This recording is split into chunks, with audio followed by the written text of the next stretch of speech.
залуус 2018 төсөлд оролцогч эрэг хандлагыг түгээгч вирусууд баг үзүүлж байна.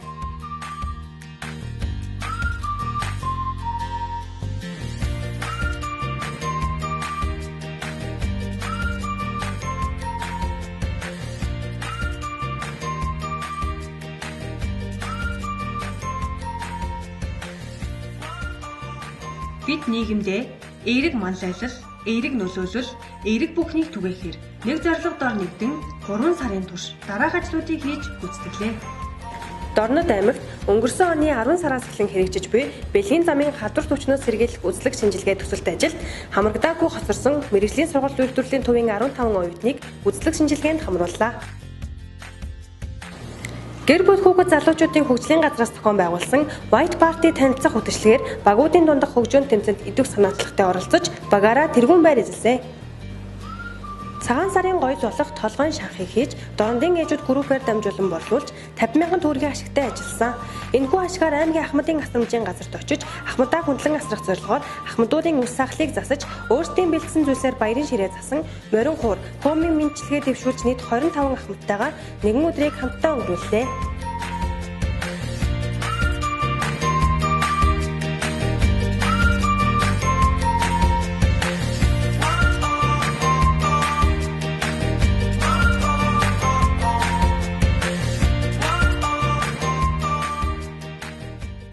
Гэр бүл хүүхэд залуучуудын хөгжлийн газар Дорнод аймгийн Ахмадын холбооны тэргүүлэгчид хамтран зохион байгуулсан ёс заншлаа дээдлийн өвлүүлийн үйл ажиллагаанд өөрсдийн гараар хийсэн буузыг хандалвж цагаан сарын баярыг хэрхэн тэмдэглэх ёс заншил, ардын урлаг, уламжлалт тоглоом наадгай зэргийг Ахмад үеэсээ суралцаж түргэн хэллэг шагааш хүрэх тэмцээнүүдэд багийн ахлагч дэлгэрцдэг багийн гишүүн Сүхбат, Содманар идэх санаачлагтай оролцож тус тэргүүн байр эзэллээ. Бид Дорнодын залуусын хөгжил дэвшилт уулзалтыг гэр бүл хүүхэд залуучуудын хөгжлийн газрын дарга авахлан Азийн топ модель хатуу менежмент агентлагийг үүсгэн байгуулагч Туяамаа нарын урьж хувь хүний хөгжил, мэргэжлийн үнцэн, гадаадад мэргэжил эзэмших боломж, хүмүүлийн үнс оролцоо, бидний манлайлал сэдвүүдээр оюутан залуус ахлах ангийнхан зориулан хийсэн. Энэхүү үйл ажиллагаанд манд нийт 42 оюутан залуус хамрагдлаа. Дорнодын ажил хэрэгч эмэгтэйчүүдийн групптэй хамтран цагаан сараас үлдсэн хэвийн бовыг цуглуулан аймагт шинээр байгуулагдсан 11-р багийн 11 айлд нийт 70 ширхэг хэвийн бовыг сүүчээрийн хамтаар өгсөн. Бидний уриалгад нэгдсэн мэргэжлийн сургалт үйлдвэрлэлийн төвийн багш оюутнууд Маршал хотхны оршин суугчид 5 дугаар сургуулийн 9-р ангийн хамт олон багийн гишүүдийн гэр бүл найз нөхдөд манай багийн зүгээс талархснаа илэрхийлье. Бид санхүүгээ өсгөх зорилгоор гэгэн хайрын баярыг тохиолдуулан бэлгийн багцууд гаргаж хол байгаа хосууд гэр бүлийнхэндээ гэнтийн бэлэг барих боломжийг олгож энэхүү үйл ажиллагааг зохион байгуулсан. Мөн хөгжим драмын театрт болсон тоглолтын үеэр 100 сарныг борлуулж нийт 180 мянган төгрөгийн ашигтай ажилласан өөртөө хувцас чигтрэлтийг хангаж чадсан.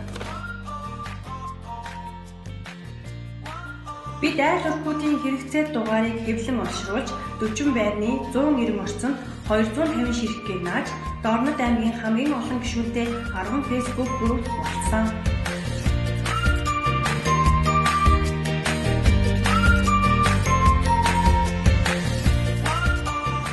Дорнод аймагт 2018 оны байдлаар 80%-аас дээш хөдөлмөрлөх чадвараа алдсан хөгжлийн бэрхшээлтэй 189 иргэд байдаг тул хөгжлийн бэрхшээлтэй иргэдтэй туслах зорилгоор бид Дорнодын өсчид уриалгыг дэвшүүлж 21 өсчний газар бидний үйл ажиллагааг дэмжин ажиллахаар болж сар бүрийн 10-20-ны өдрүүдэд үн төлбөргүй ус засах, ороох, тайрах, хувийн будгаар будах зэрэг үйлчилгээд өдгүүлэхээр боллоо.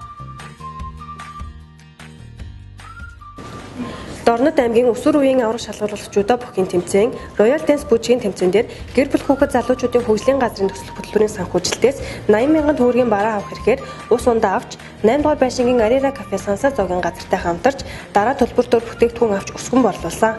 Энэхүү үйл ажиллагааны үеэр бид өөрсдийн нэрийн кебаб, өндөг, хачиртай татхыг нэгж нийт 400 мянган төгрөгийн ашигтай ажилласан.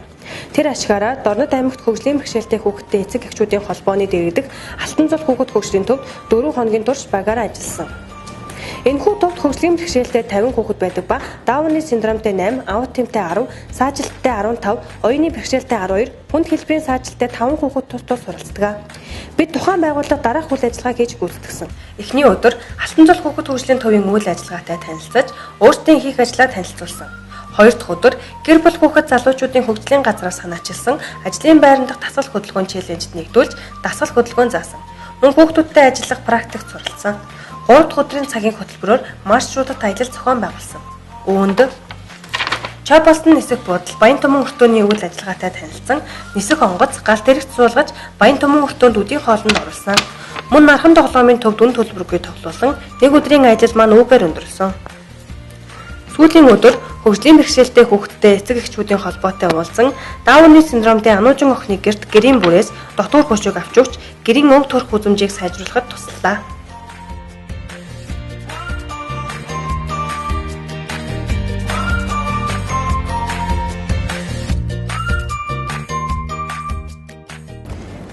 Өнгөрсөн 3 сарын хугацаанд бүхий л хийж бүтээсэн ажлуудад маань багийн ахлах чотгон гишүүн дэлгэр цэцэг насаар бага гэлтгүй гишүүдтэйгээ хамтран ажиллаж төслөө ахалж байсныг гэр бүлийнх нь дэмжиж байсан учраас талархаж олон улсын эмэгтэйчүүдийн эрхийг хамгаалах өдрийг тохиолдуулан ээж болор тулд нь мэргэжлийн сургалт үйлдвэрлэлийн төвийн талх нарын бовны ангийн Бямсүрэн багшаар билүү хийлгэж гинтийн бэлэг барьж баярлуулсан.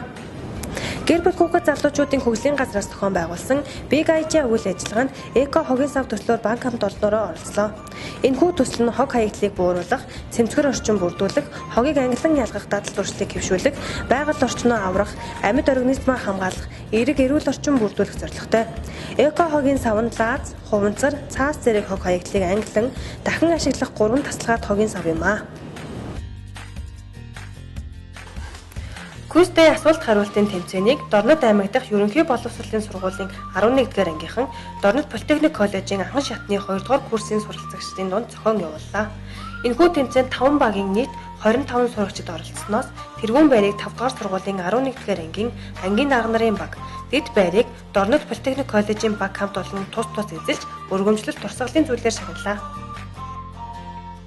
Эерэг хандлагыг түгээгч вирусууд пэйж хуудсыг ажилуулж 2019 оны 3 сарын 19-ний байдлаар 1.3 мянган хандлт авч цахим орчинд эерэг хандлагыг түгээсээр байна. Төслийн хүрээнд санхүүгээ 903,500 төгрөг хүртэл босгосон ба багийн гишүүн Отгон Чимгийн гэр бүлийн хүн 500 мянган төгрөгийн хандив өгч нийтдээ сая 413,500 төгрөгийн орлогыг төслийн ажилдаа зарцуулсан. Бид орнын залуус 2018 онд оролцож 3 сарын хугацаанд 17 төрлийн сайн үйлс нөлөөллийн үйл ажиллагаа зохион байгуулж 4813 хүүхэд залуучууд олон нийтэд хүрч ажиллалаа. Монгол улсын ирээдүй болсон залуус бид бусдаас суралцаж, өөрийгөө хөгжүүлж, хамтын бүтээл амжилтын төлөө бие биенээ дэмжин, нэг зүтгэл гарган, гар сэтгэл нийлэн ажиллаж, бусдаа болон нийгэмдээ эерэг хандлагыг түгээж болно гэдгийг ойлгосон. Бид бүгдээр дамжуулан өсвөр үе залуучууд болон нийгэм эерэг нөлөөлөл үзүүлсэн гэдэгт итгэлтэй байна. Энэ тайлбарт хүрэлцэн ирсэн оюутан залуус болон оролцогч багийн залуустаа бусдаа болон нийгэмдээ эерэг хандлагыг түгээхийг уриалж байна.